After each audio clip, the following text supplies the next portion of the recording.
Welcome to the Cool Fireman Podcast, a virtual firehouse kitchen table with Matt, Adam, Brian, Doug, and Freddie, where they discuss everything that matters in today's fire service.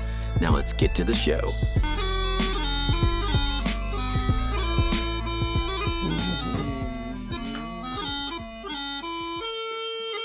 This is how we do it, ladies and gentlemen. This is why every show, it takes us 2 hours to record a 40-minute podcast. Welcome back. Welcome back to the Cool Fireman Podcast.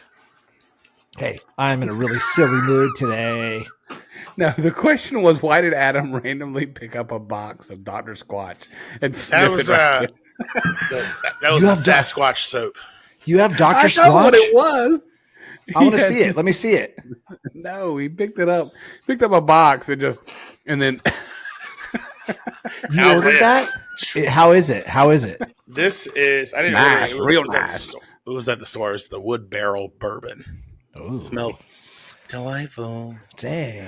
All right. Seriously, if this makes this cut onto the show, I really wish people knew why it takes us 2 hours to record a 45-minute episode, because we have been together here for probably 20 minutes and we're just trying to get started.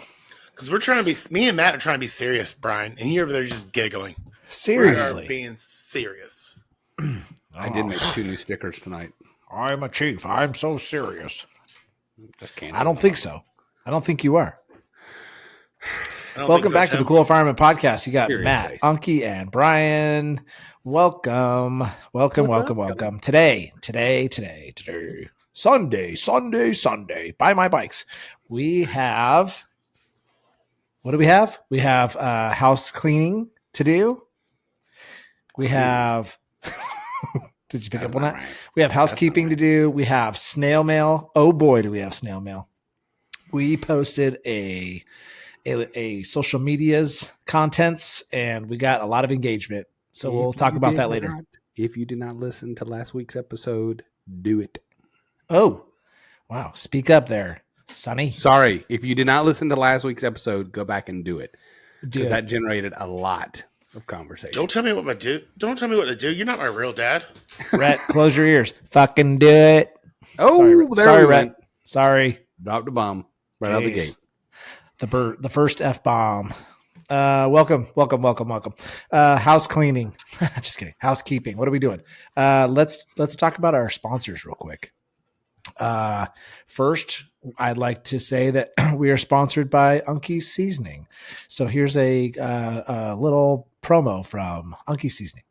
From the firehouse to your house, Unkie's Seasoning packs bold, firehouse-tested flavor into every meal.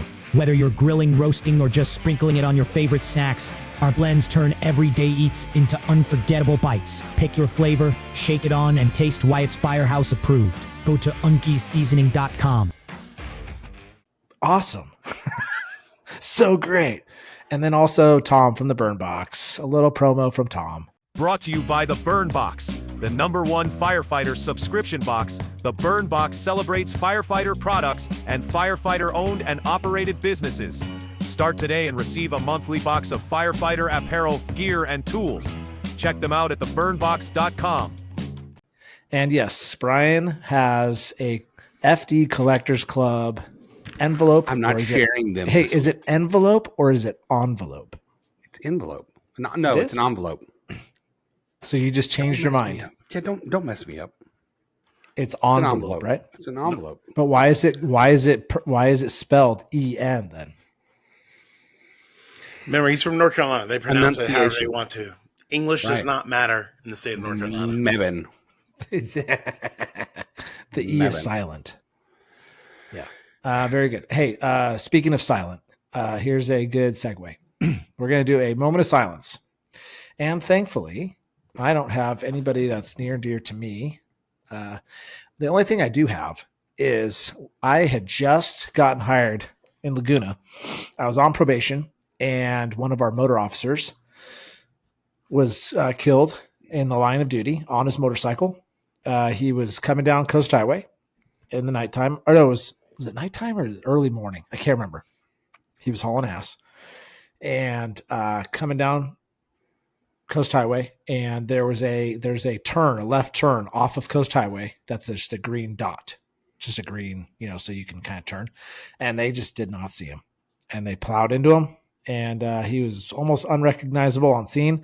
And his end of watch was yesterday, I believe. And so that would be a good moment of silence for him. So that was like 12, 13 years ago. So So Officer John Coutchie was his name. And he was a motor officer with us. Really good guy. Military guy. Came from the military. So I'll be thinking of John in my moment of silence. But we're also going to give a moment of silence, a dedication to all of our brothers and sisters that we may have lost on or off duty over the last week.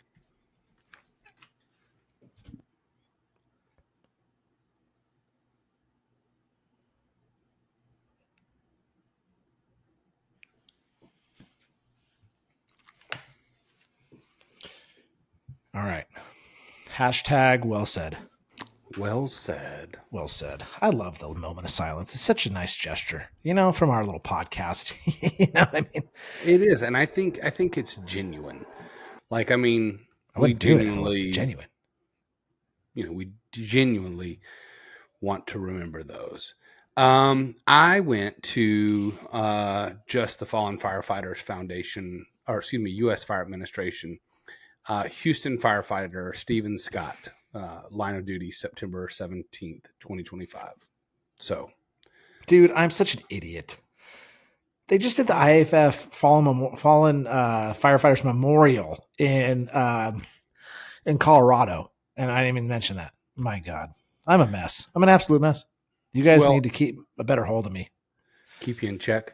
So that crazy. Was on the 17th. I don't know when our last podcast aired, but also Timber Mesa Fire Medical District, Damon Thompson and Brenna Klowski. I pray that I did not mess that up. But it was that's two. The last name that we're going to have you say.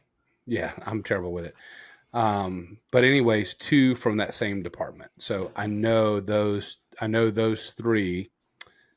September 14th and then September 17th. So 3. Seriously. Yep. Line of duty deaths?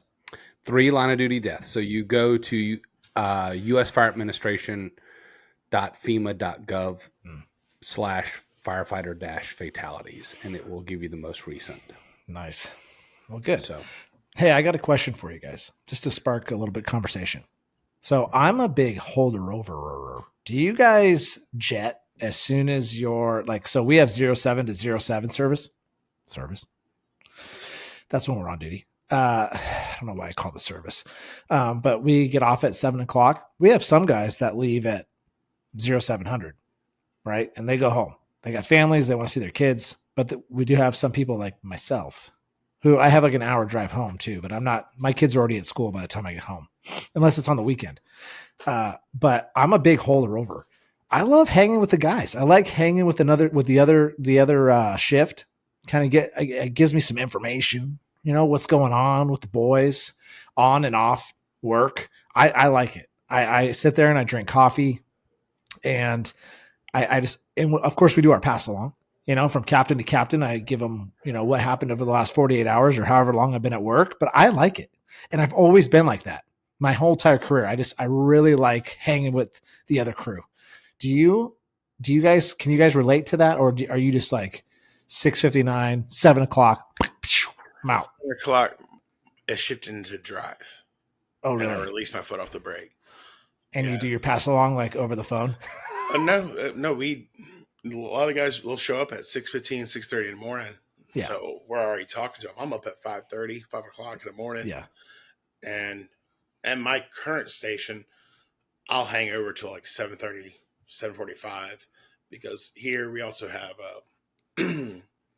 we have sailors working here with us, so we talk to their boss, the bosun, and he lets us know what's coming down the pipe on his end. But when I'm at the other stations, 7:00, it's and drive foot off the brake. Okay. What about you, Brian? Do you like to hang over, or are you out of there? Well, 8 to 5 guy, right? But so it's been a hot minute. I know, but before you were the big I was going to say, well, So I think it goes back to the trade conversation. We didn't hang over very much because we all had to go to our second jobs. So we had work to do. So, I mean, we couldn't do it, if that makes sense. Like whether you were cutting grass and like some of our guys, they had like 20 yards to cut in a single day. So they didn't have time to hang around. Kind of to Unkie's points, like if you wanted to hang out, you just got there early. If you wanted to connect. But a lot of that transition conversation happened at the rig as we were taking our gear on and off. So a lot of that happened then. Of course, we sat around the kitchen table and, joked and have a good time, drink a cup of coffee together. Now, the current day, a lot of that is the reason why I choose to stay over one night a week. I think I've said that a couple times on the podcast. Not a lot of people realize that.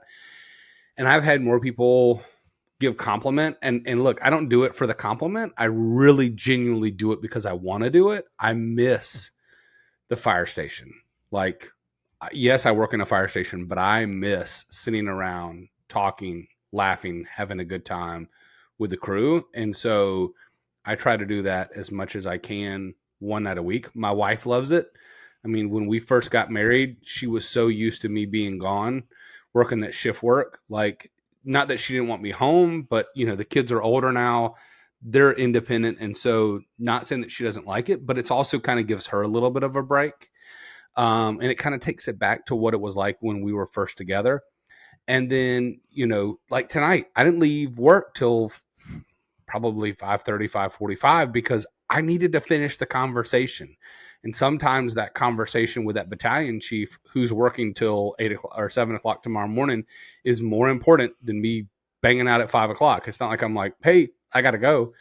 But there's also other times, and this is the benefit of it, where because I do spend 24 hours there and I am working till 11 o'clock at my desk and I am there at 7 a.m. instead of 8 a.m., I have the ability to leave a little early so that way I can miss or catch my kids' ball game in the spring.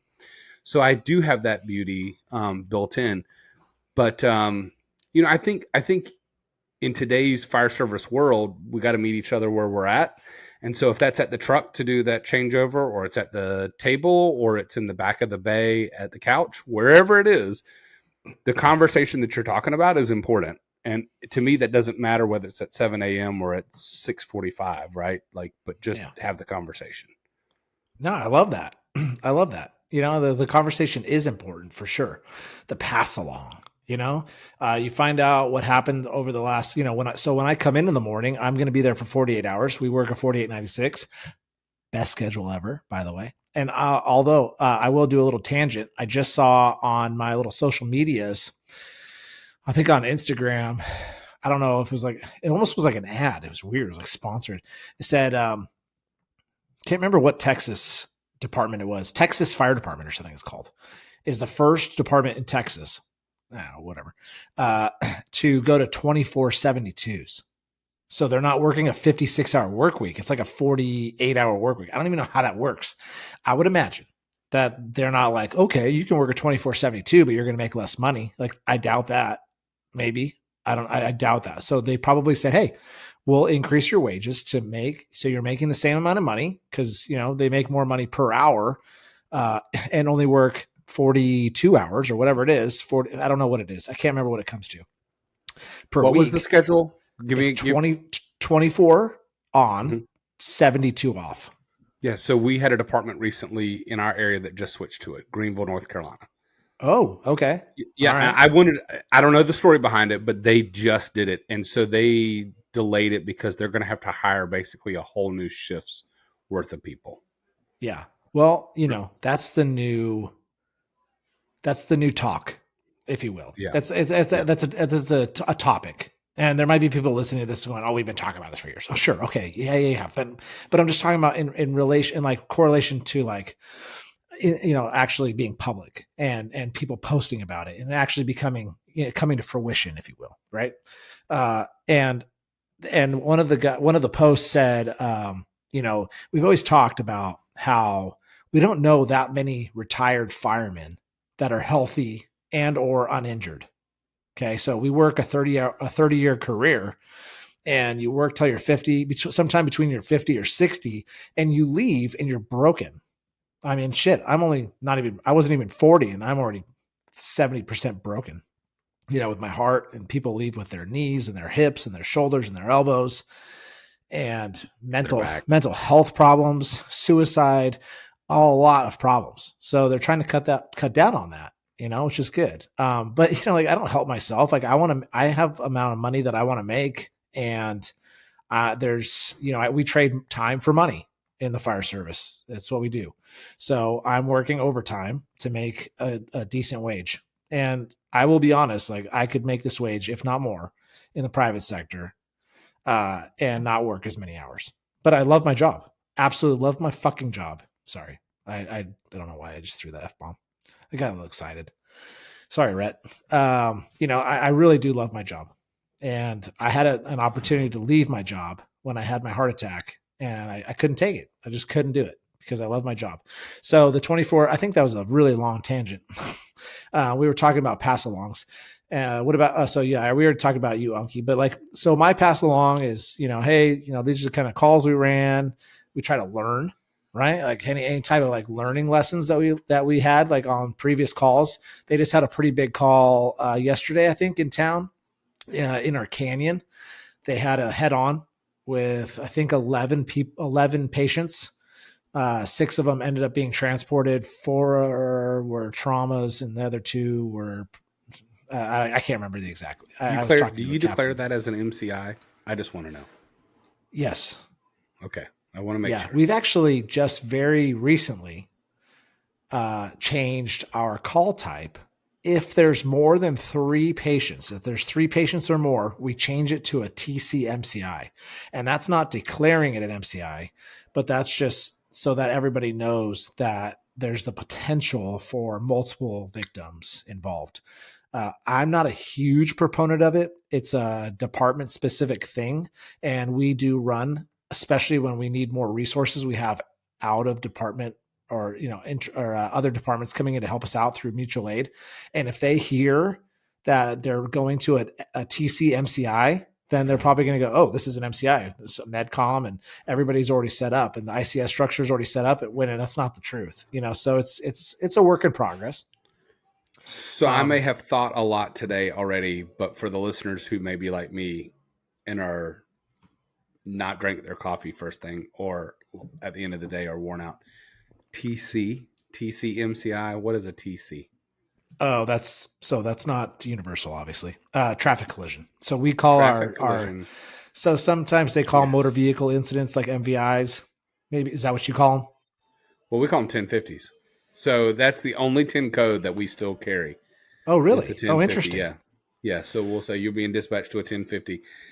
1050 and 104 are the only 10 codes in Eastern North Carolina that still carry over.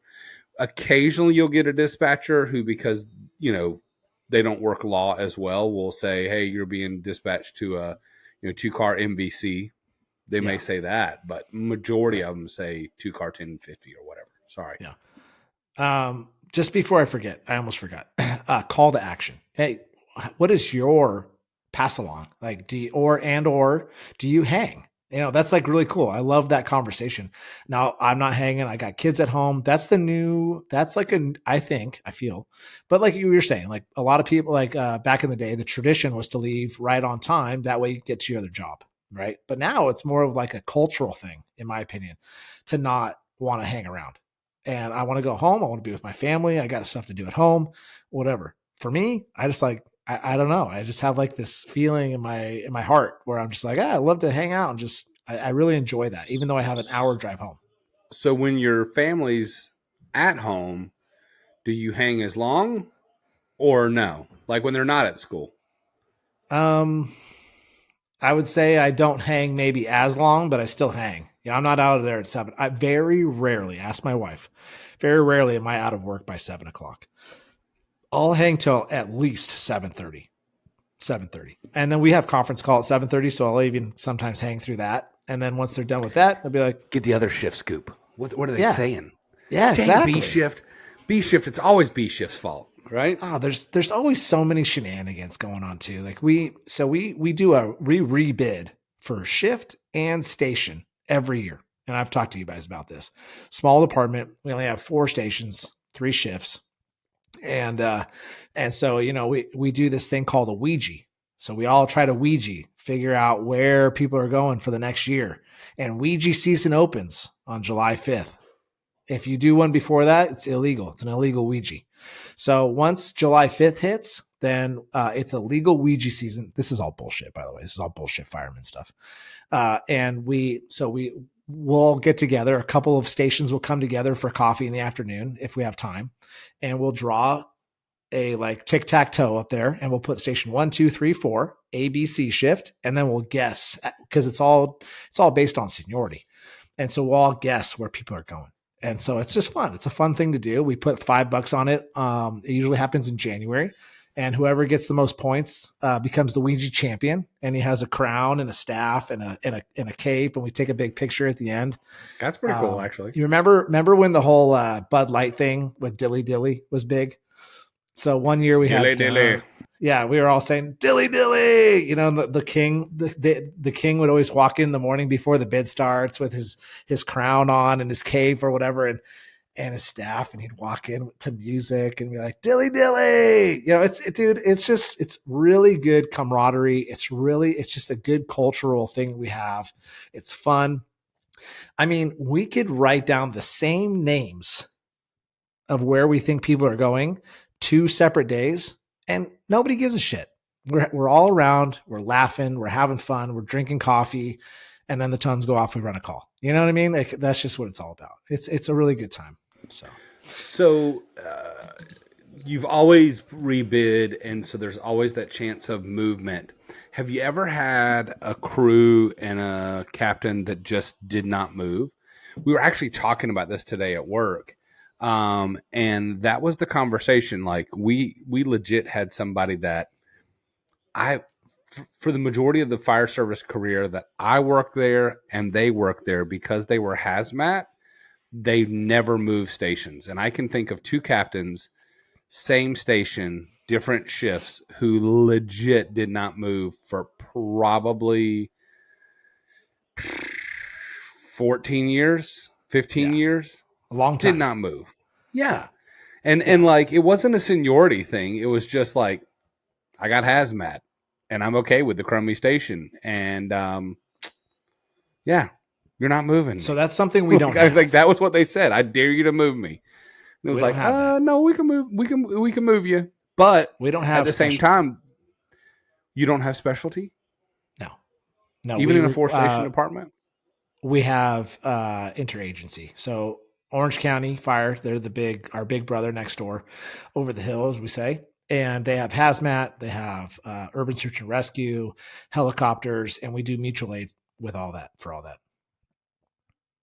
So what do you have a specialty that everybody has? Like TR, VMR? No. None we are, hazmat first responders operations. So we call it hazmat FRO. We have swift water awareness certs. But there's no specialists in our department. We are currently working on overhead positions for wildland fires.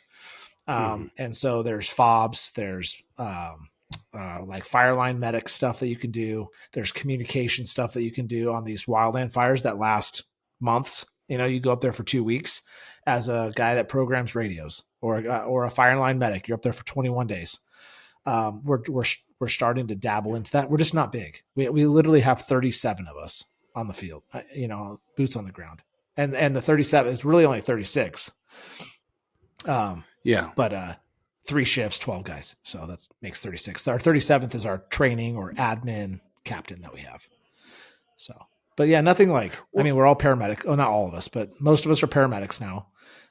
We run 2 medic engines and 2 paramedic assessment units where there only has to be 1 medic on it. So, and then we have the ambulance program. But before I throw that out there to Adam, I'll just chime in and say, because I know that they have not some specialties, but they have minimum certifications that people have to have. And then, for ours, we had certain specialties. We had like hazmat techs. We had TR, we had swiftwater rescue techs. And so we had teams, but not everybody on the department was trained to that level. Like our hazmat was, we put you on as techs at the station. And then if we needed to call back, we could call back, but that was very rare. Like we have what's called an RRT, which stands for Regional Response Team. So if it's big enough incident, we get one within so much amount of time. Can I ask you a question about that? Yes, please. So that regional response team, is that made up of guys from different departments, or is that like one large, like that's like your county? Well, no. So your department has to put in a bid for it. Okay. And that department has to be able to guarantee staffing of that regional response time to be able to deploy within, I think it's like within 2 hours. Okay. And then all of its expenses associated with that, it creates a budget, and then the state reimburses for that budget. So like it gets an 18-wheeler with all the equipment, it gets, specialty equipment, but on that RRT deployment, you get a battalion chief, you get usually a safety officer, you get so many different people. And those, I think there's 8 RRT teams across 100 counties in North Carolina.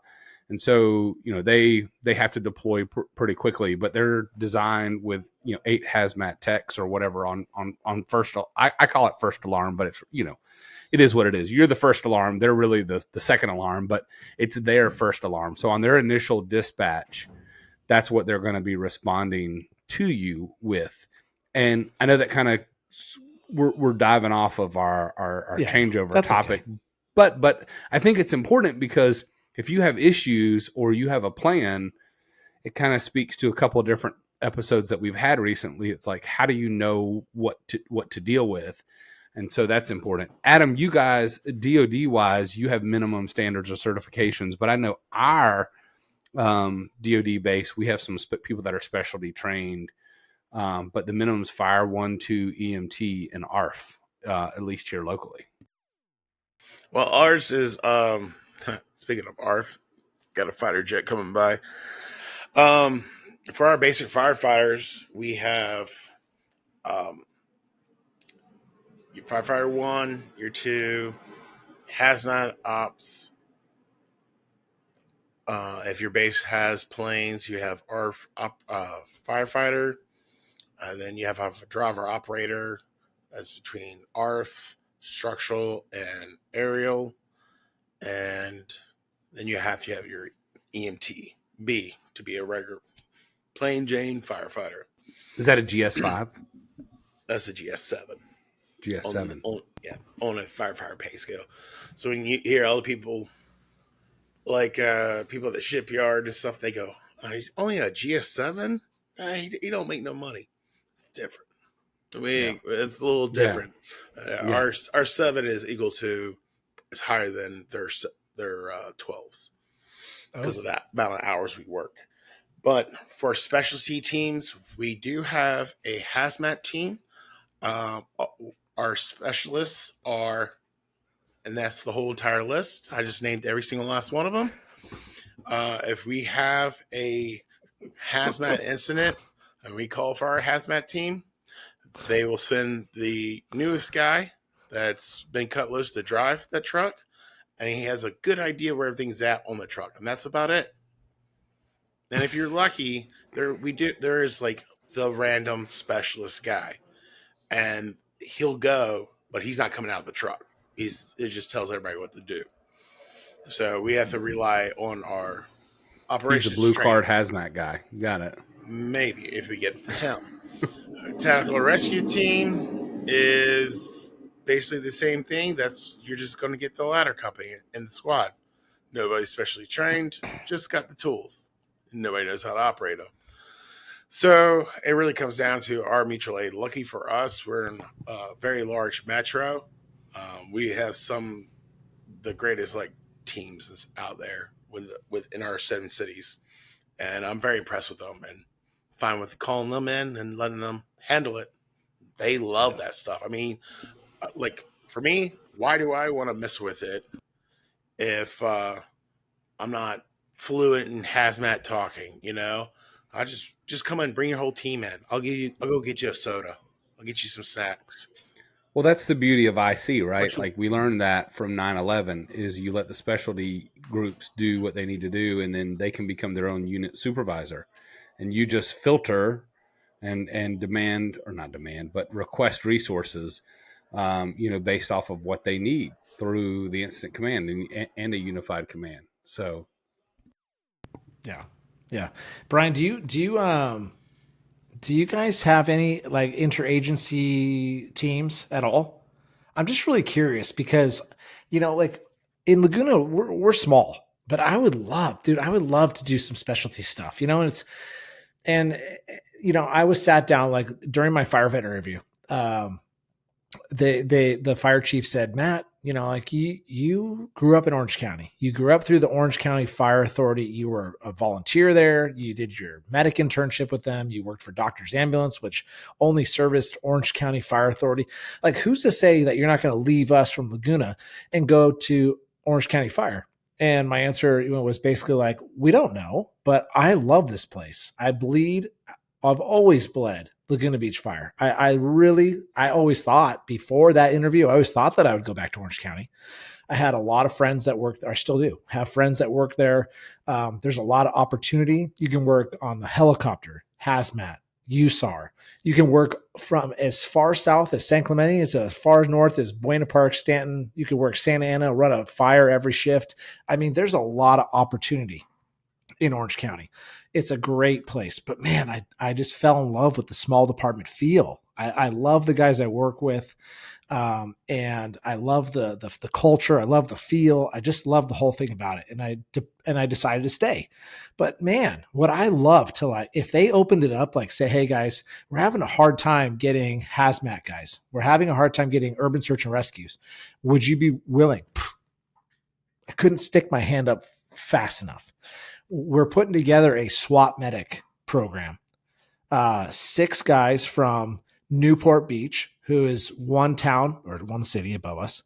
I like to say town.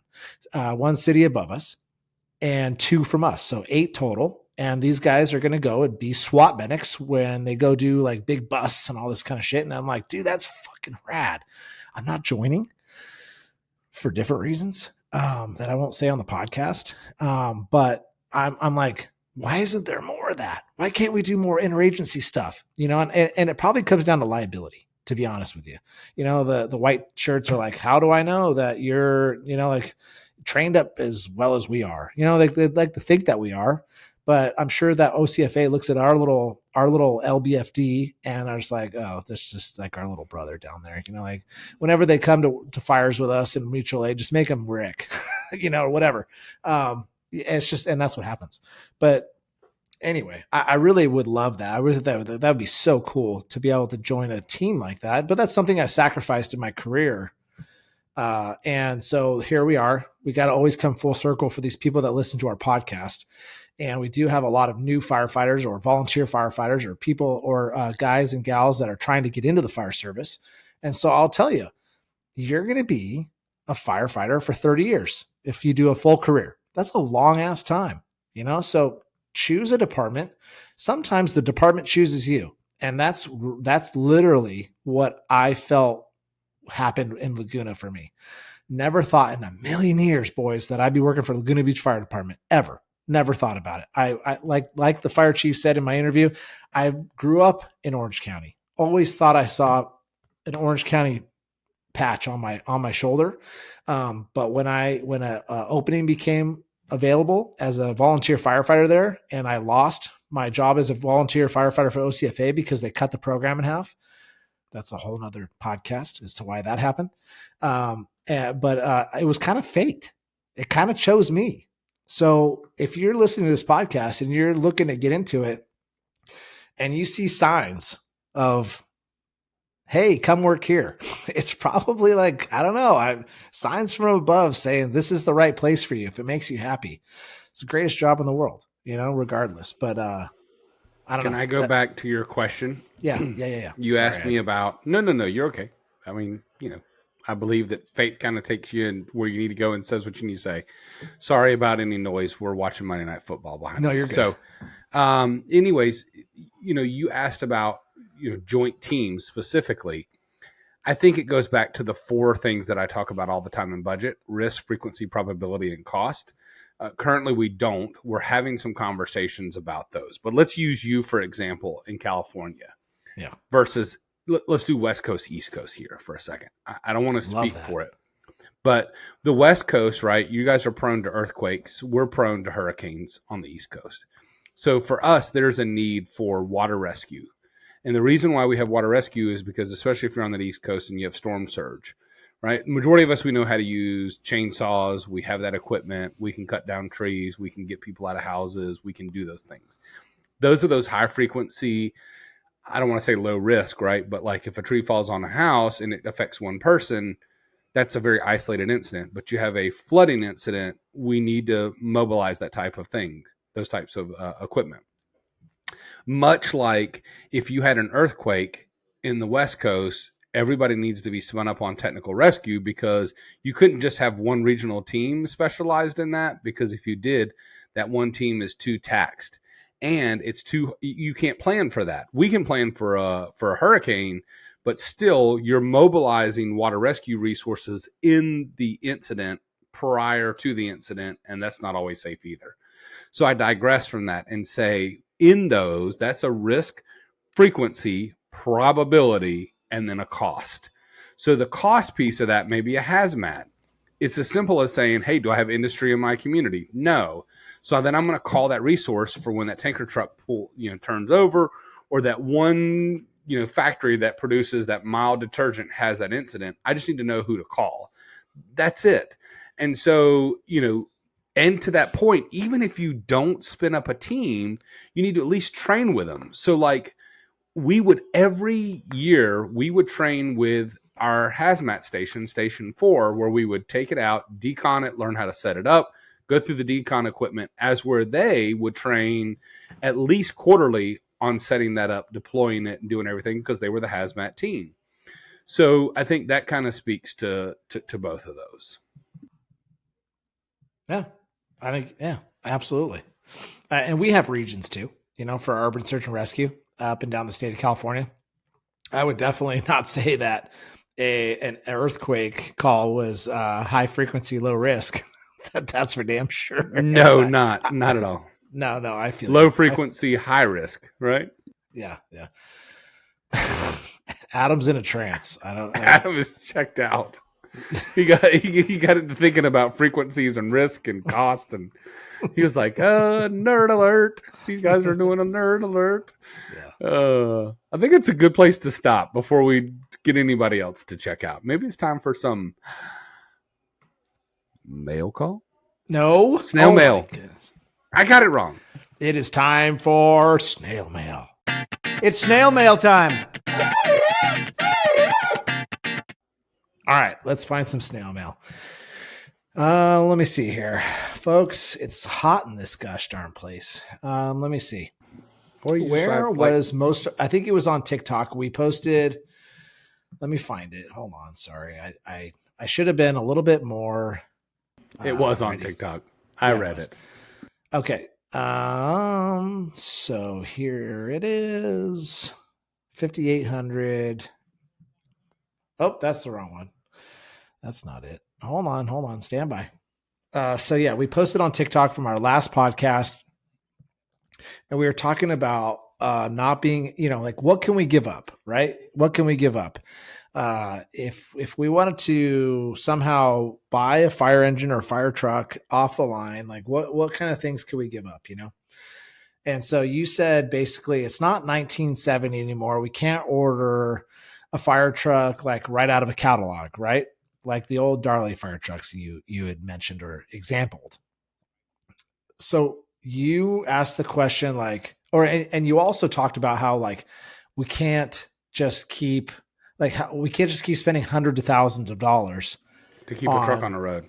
Right. To maintain it, like a 25, 30-year-old fire engine that we're trying to maintain because we're waiting for 4 years to try to get a new fire engine. And so that was basically the gist of it. Check it out on TikTok and on Instagram, and comment, what you think is the best. whatever your department does, or if you have an opinion. Lots of people have opinions, let me tell you. And remind folks to go back and listen to the whole episode, because this is a small snippet, and we always kind of feel like people, it's very tough to listen here, folks. The team here at the Cool Fireman Podcast, we don't have a social media guru. Come on, Becky, do better. Becky's slacking. Like, we do the best we can. Riverside throws together magic clips. I think you've heard Brian say that a few times about magic clips, and I'll doctor it and create captions and do whatever I need to do to get them out and posted. But we lose a little bit of context, which is fine. And the people that need to hear this right now are not going to hear it, Brian. So that's why we don't need to go into it. But so Chad says, anything related to first responders gets a higher tag because they know cities got to pay the price tag. What do you think about that, Chief? Do you think that's true? I think that is my old chief used to call that a truism, meaning that it is a true statement. So they do that, but I think local governments are getting to the point where they have had enough. And that's where that lawsuit that I talked about at the end of the podcast is coming from. And so, when you ask me, hey, what do you think is going to come of it? And I said, I think what you're going to see is you're going to see some people kind of shape up a little bit. So you probably won't see the price increases like you did. They're going to eat a little bit into their profit margins. People are going to do a little bit of a compromise because we've also demanded it. Think about it. We said, hey, I want this walkie-talkie to be able to go into a burning building. I want it to be able to be submerged on my dive team. I want all these things. Then they're like, okay, it's just going to cost you. And they're like, fine, whatever it takes. Build it, maintain it. Let's go. Yeah. All right. So, dude, this post had such great engagement. And I say that because a lot of our engagement is negative. And we've talked about why that is, right? People would much rather write something negative about you than something positive. Whatever. Okay. Like me? You're welcome. Personally, You're welcome. Should I take that? No, you should not take any of this personally, Brian. I'm kidding. I don't. So Jake Hosermans to the same post says, please do not forget. So fire apparatus manufacturers have been bought out by corporations that specialize in horizontal integration. Yep. Just like everything else in this world. Yep. Jake, you are right, my friend. Meaning that they buy all the smaller companies to gain market share, eliminate competition, and create product backlogs, all to increase profit margin, in turn screwing us, the customer. God, this guy is right on, man. 3 years for an engine that costs $1 million and is out of service more than it's in, built by design from the mega corp. Brian, I hate to admit it, but he's right. 100% right. And who approved it? The Federal Trade Commission. Who wants to investigate it? The Senate. Who do they want to send it to? The same people that approved it. Come on, get it out of here. We got to demand better. The industry has to demand better. You're right. We need to come to the table and we need to blow the horn. We need to toot the whistles, whatever it is. And we need to make sure something changes. Can I jump in here real quick? Talking about the truck that's out of service. So we have a new truck and I've told my firefighters, I was like, I want to know everything that's wrong with that truck. We have a year bumper to bumper warranty. Yeah. And I said, they're here every week because they do service on our truck. And I said, so much as a loose screw, I want to know because I'm going to have their tech here working on it. Because the expectation is that when we go to do final on the other one that's on order, that we expect a certain standard. It's not like it's a Happy Meal, right? That they accidentally added ketchup on. This is $1 million truck, Serious. Absolutely. 100%. And for them to not expect us to do that is fucking asinine too. Sorry, Rhett. It's, come on. These guys, it makes my blood boil. All they do is complain. Dude, it's just like this in every part of our lives nowadays. It's not just the fire service. It cracks me up because my deputy chief says, I don't think they want me to sick Brian on them. Literally, that's what they'll say. They're like, I don't think they want me to. Yeah. Let's see. That was a really good comment, man. I thought Jake fucking nailed it. Thomas Groff, several years ago, our department had our fleet refurbished. Our main engine had a major refurbishment, but update scene and warning lights and other things on that apparatus. So, Yeah. So he's just kind of cooperating, like saying like, we've had to do a lot of stuff to ours. There was one guy on here that was against us and was like, and he called you out, Brian, saying that like $100,000. There's no way. Oh, right here. Here we go. Oh, I didn't read it. I'm sorry. So this guy, his tag name on TikTok is Old Red Toyota. So if you're listening to this, my friend, and we love, it's not like a total call out. It's just like, hey, think of this: 100,000 to keep a truck going, unless it's an aerial. That's nuts. So he's just saying that 100 grand is a little bit of an embellishment. Old Red Toyota. It was an aerial, but go ahead. Ooh, there you go. You can typically get a new tank and pump for less than 60K. Then get a good refit for 100,000 to 150 tops, but that's not maintaining. That's the refit. I'm like, okay, so he just kind of contradicted himself, but yeah. I just did an oil change on an engine. Just did one. Got the bill. What do you think it cost for an oil change and brakes? On what? I got an oil change and brakes on an engine. What do you think it cost? Oh gosh, I don't even know. $5,000. What? $5,000? Yeah, for an oil change and brakes, rear brakes, not all the way around brakes, not front brakes, just rear brakes and an oil change. Jeez, unbelievable. That same truck, $15,000 in fuel in 1 year. So I'm at 20 grand just in fuel and one oil change, and I haven't touched anything else on that truck. That's one truck. Yeah. Crazy.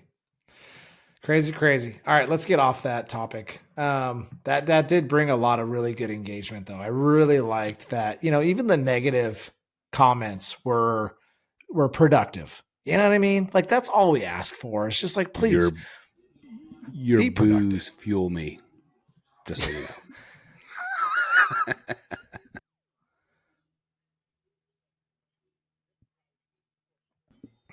Are you like looking for the next one, Matt? Like, what are we doing here?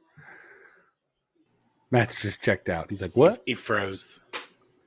No, he's there. I can see him. He's looking. Like his body physically froze. He was like, what? Yeah. Are you talking, Brian, over Adam? I didn't. I'm looking.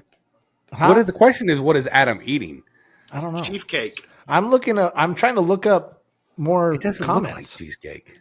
All right, last piece of snail mail. We got to call out Courtney Jordan. She always posts a comment on our Spotify, which helps us tremendously. It pushes out our reach via impressions. So the amount of people that see our podcast is higher when we get more comments on our Spotify and our Apple Podcasts. We don't have a lot of people on Apple Podcasts that listen to us, oddly enough. And I think that's because they don't have video. We are on video as a podcast on Spotify and on YouTube. So Courtney said, I'm a volunteer. So this is on the episode 109, the West Pharma explosion with what's his name? Daryl Rayner. Yeah, Daryl Rayner. The incident commander. I'm a volunteer out near Goldsboro. That is my neighboring mutual aid company. We have been recently doing a lot of pre-planning. My chief heard something the other day and said it on the training night a few weeks ago, and it was, we are good or are we lucky? We've been lucky that nothing has gone completely wrong. So she's basically saying, train and listen to podcasts and figure out what people are talking about and make sure that you're aware, because you don't want to be lucky. You know what I mean? Sometimes we are. What was her name? Courtney Jordan. Courtney Jordan. Thank you, Courtney, for that comment. Yeah, she comments on pretty much all of her, Tanner, Zach, Colt, of course, our boy Colt, comment on all of our Spotify podcast episodes. So anyways, that's snail mail. Good work, boys. I love it. What a great day. What a great day. What a great podcast. This is episode like 124 or something. So we're just cruising. We're cruising. We're loving it. If you got people that, we're always looking for sponsorships and trying to take the podcast to the next level. We're trying to get merch going. yell at Doug, get Doug going on the merch, and we can have hats and t-shirts and hoodies and stuff for people that are wanting to support us. There's a small chance that we go to a Patreon subscription account, but we'll see. We want to kind of keep this thing rolling. I want to say, there's a lot of stuff in the works for the Cool Fireman podcast and how we're going to keep this thing rolling. It's been 2.5 years, and we're still having fun. So that's all that matters. It's very good. And we love our entire community that we've built on the Cool Fireman podcast. And we thank you for listening, especially if you're this far into the podcast. So we really appreciate you. It's been 50 minutes, 45, 50 minutes, depending on how much I cut from the beginning. They all want to hear the bagpipes. They all want to hear the bagpipes. I should supposed to be bagpipes. I should get the bagpipes in there. I could play a little Amazing Grace for you. Do it. Huh? Do it. And with that, roll it, Gigi. Roll it, Gigi. Before you leave, hit that subscribe button, turn on notifications, and give these firemen a huge thumbs up. Also, make sure you check out thecoolfireman.com for more. Thanks!